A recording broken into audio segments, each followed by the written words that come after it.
Neil Margot. I'd just like to thank GMIT for inviting me back here today. I feel very honoured to be invited back to kind of represent the art and design aspect of the presentations. I have to say I received a world-class education in GMIT, in particular in Cloonborough, and I know a lot of the speakers have spoken about the staff, but in particular the staff in Cloonborough and the Art and Design Department were absolutely enormously supportive of me. And indeed the staff here, Marion Coy, when she was a director here, was also incredibly supportive of my ambitions when I was a student. But I suppose I should say that I kind of phrase myself as a visual artist, but also kind of an instigator. And you'll kind of see why I say instigator. And one of the things I would say that's kind of really important to me is how I coped when I was in art college about how I was going to make a career for myself. Paul spoke earlier on that my career actually started when I was in art college. I remember having kind of an awareness in third and fourth year, like, how the hell do you actually make a living being an artist? Doesn't some rich guy come along and buy everything, and that's how you get to be really famous and everything? So I would kind of say that one of the things that have driven my passion and fear of making surviving in the outside world is a thing called relational anxiety. In our college we talk about relational aesthetics, where things are relational to your visual medium, but in reality the things that kind of drive your ambition and your creativity are kind of a fear of failure. And a lot of the speakers today have spoken about failure being a big driving force. And one of the things I thought of was like cue the sound effect. As soon as you leave art college, that whoosh, it's just like a tumbleweed blowing through. There's nothing there. So one of the lecturers really instilled in me that you have to visualise your creativity. And one of those key things that was kind of encouraged in Cloonborough in particular was drawing your ideas out. And drawing became a very important part of my practice. So I would often draw.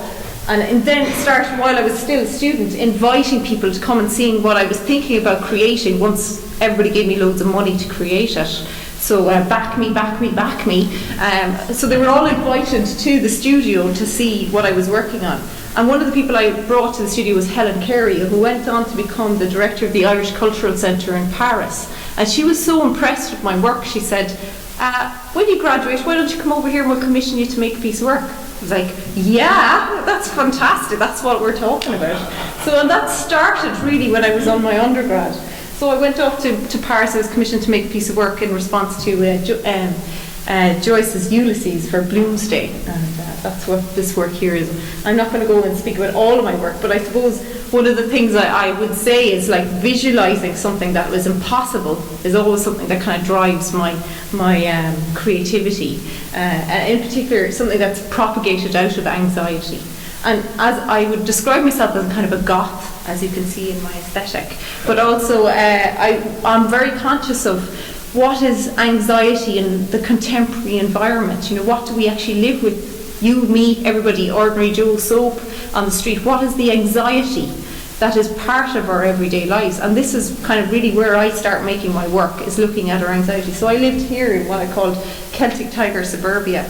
And Paul spoke earlier on about, you don't start off in an art gallery straight away. You start, your studio is in your home. I'm sure everybody can identify that. Your home is your business, your office. It's where you send everything out. So I turned my home into an art gallery. I started inviting artists to come and make work in Celtic Tiger suburbia in the contemporary haunted houses. And I made this piece of work, which I'm going to probably not going to hear the music, but this is a piece called Levitating. And it was created where I spent 7 days jumping while doing my housework in Celtic Tiger suburbia.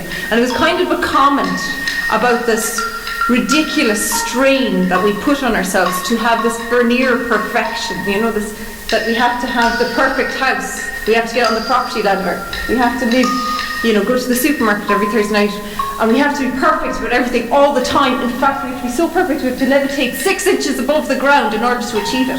And the reason I was making this work was because when I looked outside the window in Celtic Tiger suburbia, that is what everybody was doing. I'm sure everybody here can identify with that.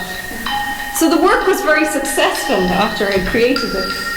And it was so successful that one of the directors of exhibitions, Sean Kassan, saw the work and thought about purchasing it for the Irish Museum of Modern Art collection, because it actually said so much about what it is to be Irish right here, right now, which is kind of what my work does. It holds a mirror up to us and reflects back what it is like to be Irish now.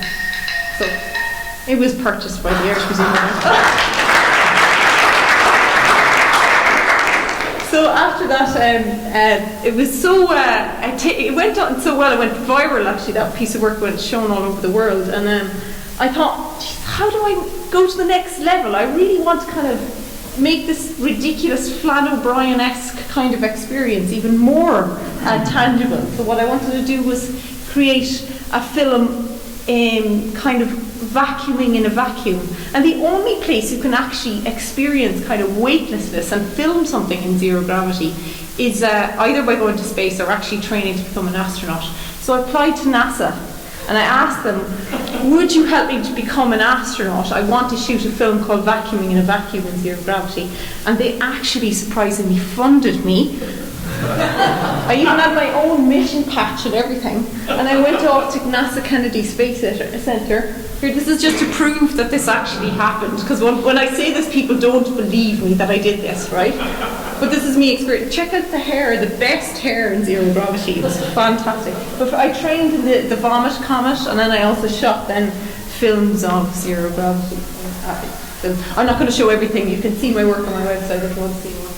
I suppose I was looking at how to create a kind of a future notion of normal, a future Frankenstein with some of my work. And this has been an ongoing theme with my work. And I suppose it's because, what is the future normal, right? Every time we turn on the TV, we get these kind of ads saying, you're a bad mother.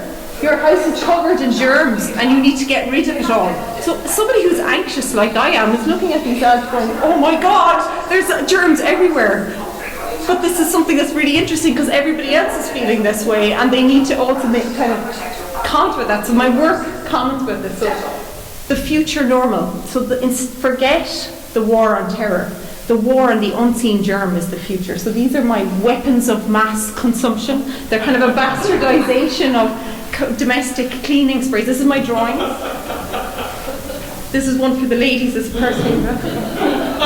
And these are the actual sculptures that I then went on to make. And again, this work has become very successful. In fact, the Malaghan Centre of Contemporary Art have just purchased the entire collection.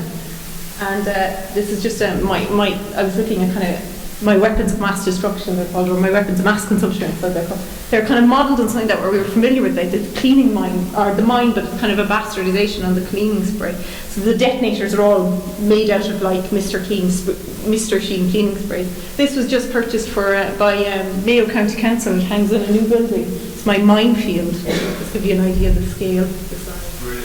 So the work has continued, and I'm still making a lot of film, multimedia, and sculpture that is relating to contemporary anxieties, and I'm getting wonderful support and wonderful opportunities as a result, because I think people can identify with some of the madness, right?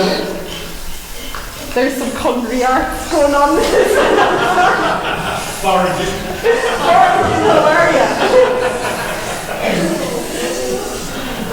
This was actually shown in the Galway Arts Festival 2 years ago. This is called Possession. It's a new film work.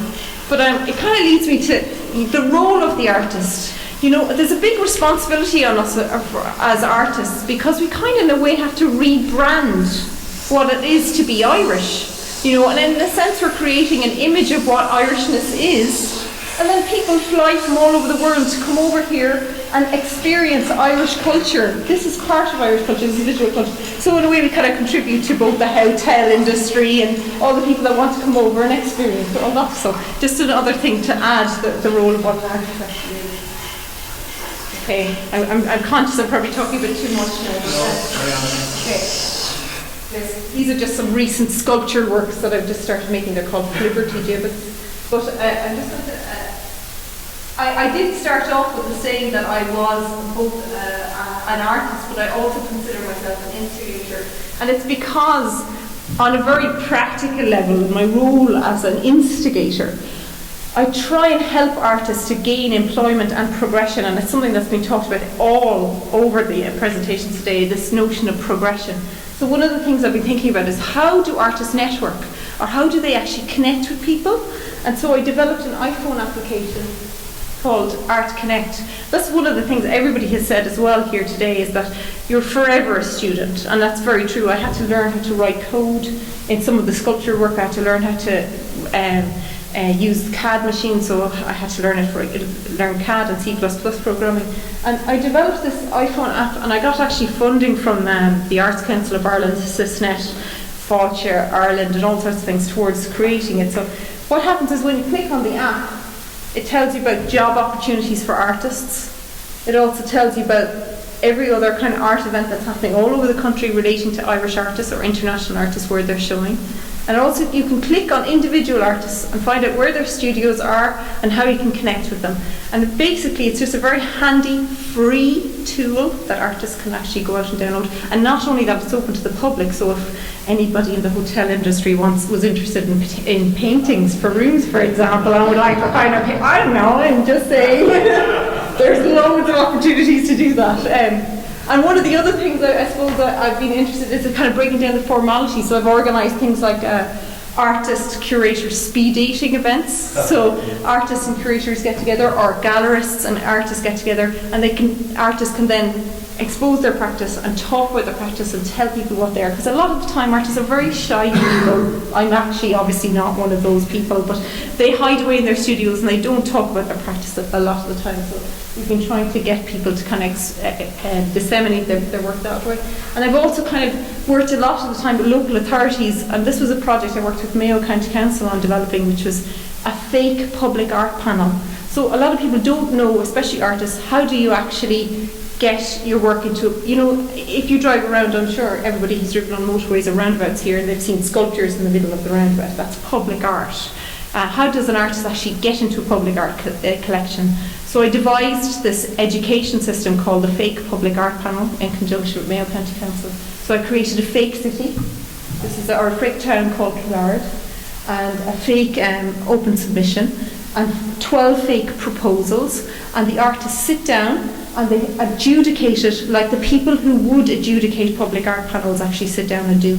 And it's quite a fun thing and very schizophrenic thing. There had to be 12 different artists in the proposals. But this is one of the things, it's kind of an education and dissemination thing. And one of the last projects I want to talk about, and then I will shut up because I think I probably talked far too long, so sorry about that, is I'm also, one of the things that Brecht said is that art is not just a mirror to hold up, it's also a hammer to change the world with. And I very much believe that. And we have a responsibility as artists to change the world. And in Galway in particular, when I came to Galway, I heard it was a great city of the arts, but a lot of the time it has actually failed artists, and that there isn't a municipal gallery here, and there isn't actually a place to show a public collection. So I have made several attempts to make proposals to both the city and city planners in particular for a purpose-built or temporary built visual art space in the Docklands redevelopment area, which may possibly get a bite becoming realised in a couple of years' time, but hopefully it will add to the development of Galway City. Anyway, I'm sorry about that, I kind of blabbered on.